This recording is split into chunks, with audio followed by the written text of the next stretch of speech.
नमस्कार दर्शक बंधु आसंतु जानिबा आजिर किछि सुंदर अनुचिंता। एक नंबर कुहा जाय जे भगिला लोकंकु खाइबाकु देबाठारु बड़ दान नाही।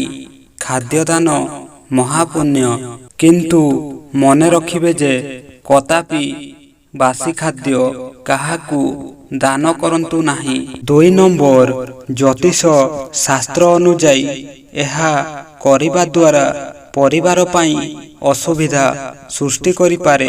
3 नंबर बासी खाद्य अन्यकु देबा द्वारा परिवारर लोक माने असुस्थ होई पारंती।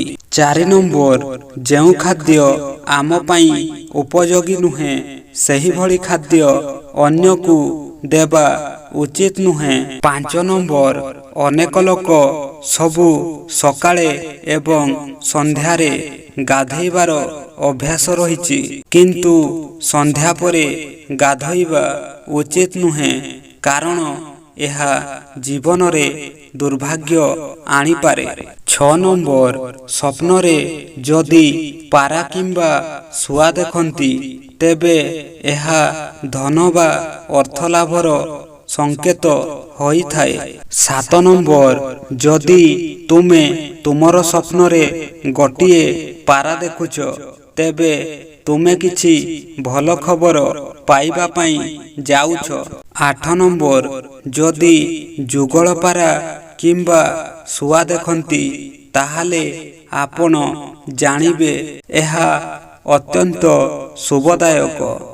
9 नंबर जदि स्वप्न रे पारा किंबा सुआ एकत्रित देखंती तेबे मध्य एहा विवाहित संपर्क एवं प्रेम संपर्क ओ दाम्पत्य जीवन सुखमय होई थाए। 10 नंबर जेउ घरे संध्यारे दीप जला जाए सही घरे दारिद्र रहे नाही। 11 नंबर शुक्रवार दिन सेवन चना चूना अटा एवं गुड़कु एकत्र करी गातरे पोतिबा द्वारा दारिद्र ह्रास पाए। 12 नंबर जदि घरे नकारात्मक शक्ति थाए तेबे मुख्य फाटकरे सेंधा नून बा पूजा समय रे व्यवहृत कला नून रखंतु।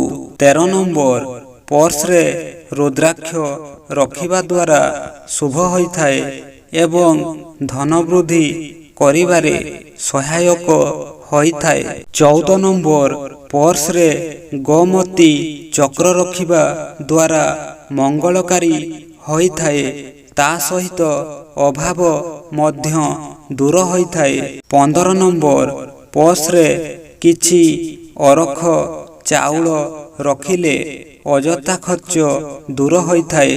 16 नंबर पर्स रे अस्तपत्र को अभिमंत्रित करी कोनोसी शुभ मुहूर्त रे रखिले पैसा अभाव दूर होई थाए। 17 नंबर शनिवार दिन केबे भी टंका पैसा धार करज करंतु नाही, एहा अशुभ हेबा सहित करज सुझिबाकु कष्टकर होई थाए। 18 नंबर जदि सोईकी उठिला परे नेउल देखंती तेबे शुभ होई थाए एवं अचानक धन प्राप्तिर संकेत देई थाए। 19 नंबर जदि कार्य जीवा समय रे रास्ता रे सफाई कर्मी कार्य सफल हेबार संकेत मिली थाए। 20 नंबर ज्योतिष शास्त्र एवं वास्तुशास्त्र अनुसारे सूर्यास्त परे कोनोसी गछ बा लतारे पानी देबा किंबा पत्र छिंडेइबा संपूर्ण भावरे बारण करा जायछि। शास्त्र रे कुहा जायछि जे संध्या परे गछलता सई थांती, तेणु सूर्यास्त परे भूल भी गछरे हाथ लगेइबा उचित नुहे।